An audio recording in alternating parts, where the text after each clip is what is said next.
Hello दोस्तों, दर्पण competition classes के ऑनलाइन प्लेटफॉर्म में आप सभी का हार्दिक अभिनंदन और स्वागत है। दोस्तों, पिछली वीडियो में हमने बात करी थी basic knowledge of English grammar. तो उसमें हमने जनरली छोटी छोटी बातें करी थी कि इंग्लिश में जो ग्रामर है उसका रोल कितना है और ग्रामर की सही स्पेलिंग क्या थी, सही प्रोनाउंसिएशन क्या था उसका। और उसके बाद जो है हम आगे बात करेंगे कि इंग्लिश जो है हम पढ़ना और सीखना कहाँ से स्टार्ट करें। तो इसमें हम सबसे पहले इंग्लिश में क्या पढ़ते हैं, लेटर्स पढ़ते हैं, और उसके बाद जो है हमें सीखना है मॉर्फेम। तो इन सभी चीज़ों की हम वन बाय वन आगे बात करेंगे। मॉर्फेम्स के बाद हमें वर्ड्स पढ़ने हैं और वर्ड्स के बाद हमें फ्रेजेस पढ़ने हैं और फ्रेजेस के बाद हमें क्लोजेस पढ़नी है और लास्ट में क्या रहेगा, सेंटेंसेस। तो यहाँ तक पहुँचने के लिए अपन को सबसे पहले लेटर्स से गुजरना पड़ेगा, लेटर्स सीखने पड़ेंगे अपन को, फिर मॉर्फेम्स आने चाहिए, वर्ड्स आने चाहिए, फ्रेजेस आनी चाहिए, क्लोजेस आने चाहिए और सेंटेंसेस आने चाहिए दोस्तों। तो दोस्तों जाने आप लेटर्स। ये जो लेटर्स है इनसे हिंदी में अक्षर या वर्ण कहते हैं, जबकि मॉर्फेम्स जो होती है इससे हम शब्द समूह कहते हैं और वर्ड्स से हम कहते हैं शब्द। फ्रेजेस जो होती है इससे हिंदी में कहा जाता है शब्द समूह। क्लॉजेस इनसे हम कहते हैं उपवाक्य, और सेंटेंसेस जो है इनसे हम कहते हैं वाक्य।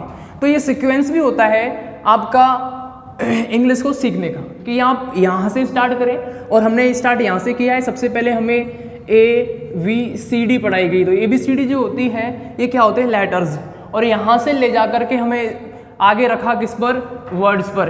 एप्पल, बॉय, कैट, डॉग, इस तरीके से पढ़ाया। फिर आगे Ram is a boy, Sita is a girl, ये सेंटेंसेस पढ़ाए हमें।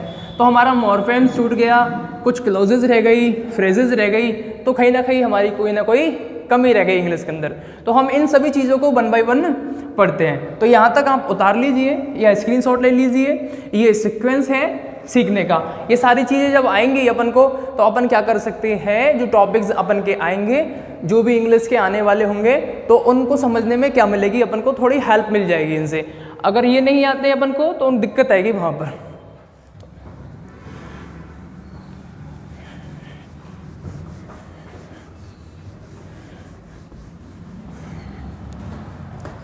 सबसे पहले हम लेते हैं लेटर्स। लेटर्स किसके अंदर रखा गया है, लेटर्स को इंग्लिश में अल्फ़ाबेट के अंदर रखा गया। अल्फ़ाबेट का मतलब वर्ण माला होता है। अल्फ़ाबेट जो होती है इंग्लिश की वो 1 होती है, और जो लेटर्स होते हैं वो कितने होते हैं, 26। कहाँ तक, कहाँ से, A to Z। यदि हम A से लेकर Z तक इनको काउंट करें तो ये 26 लेटर्स निकल के आएंगे। दोस्तों सबसे पहले लेटर्स पढ़ना है। लेटर्स को खा लेते हैं अल्फ़ाबेट के अंदर। अल्फ़ाबेट जो है वो 1 होती है, 26 नहीं होती है।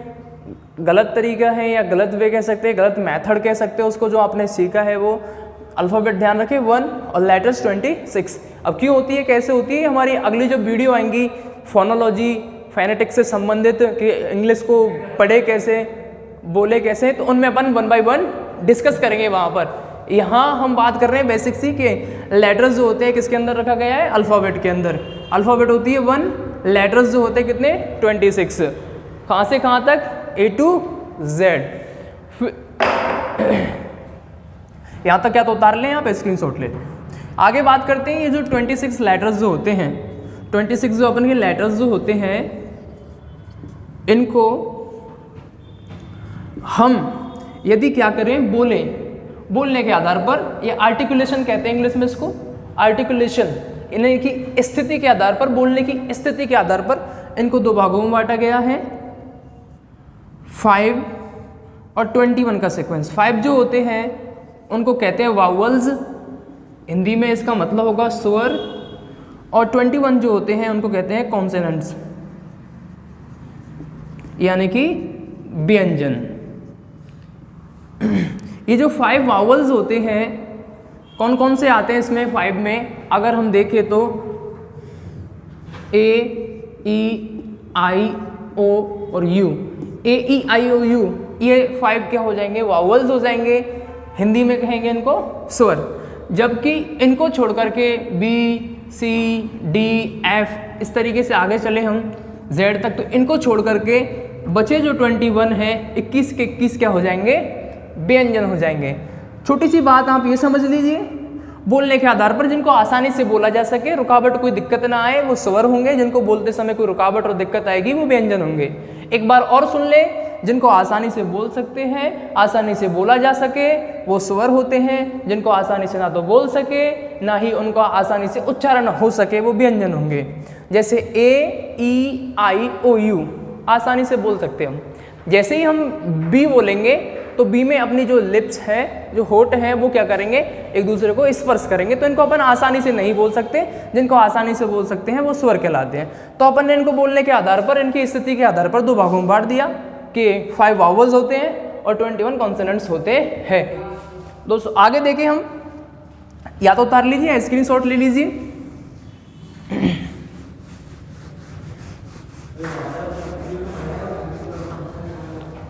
ये जो 26 जो अपने लेटर्स है, इनको यदि अपन लिखने के आधार पर, जो रोमन लिपि है, इंग्लिश की जो लिपि होती है रोमन होती है, जबकि हिंदी की देवनागरी होती है। तो इनको लिखने के आधार पर 2 भागों में बांटा गया है। कैपिटल लेटर्स और स्मॉल लेटर्स। बिल्कुल बेसिक सी बातें कर रहे हैं हम। ये सारी चीज़ें हमें आना ही चाहिए यदि हम कॉम्पिटिटिव एग्जाम की तैयारी कर रहे हैं। तो ये सब छोटी छोटी बातें हमें पता होना चाहिए। कैपिटल लेटर्स से हम बचपन में कहते थे बड़े, और स्मॉल से छोटे, यानी बड़ी ABCD और छोटी ABCD कहते थे, वो वाली बात है। तो बड़ी ABCD जिसमें बड़े आते हैं उनको कैपिटल लेटर्स कहते हैं, जिसमें छोटे आते हैं उनको स्मॉल लेटर्स कहते हैं। कैपिटल लेटर्स देख लें आप, ABCD ये हो गए स्मॉल, ABCD इस प्रकार से। अब इसमें भी क्या है, इस तरीके से लिख देते हैं इनको, तो वो कर से हो जाएंगे। सॉरी गलत बन गया, CD, और इसमें भी देखिए ये स्मॉल भी कर्सिव के होते हैं। ठीक है दोस्तों, तो आज हमने बात करी है ओनली लेटर्स की। लेटर्स के बारे में डिस्कस किया है। इससे आने वाली जो वीडियोस होंगी उनके अंदर हम बेसिक बातों को आगे बढ़ाएंगे। तो दोस्तों वीडियो पसंद आए तो हमारे चैनल को सब्सक्राइब कीजिए और वीडियो को लाइक कीजिए।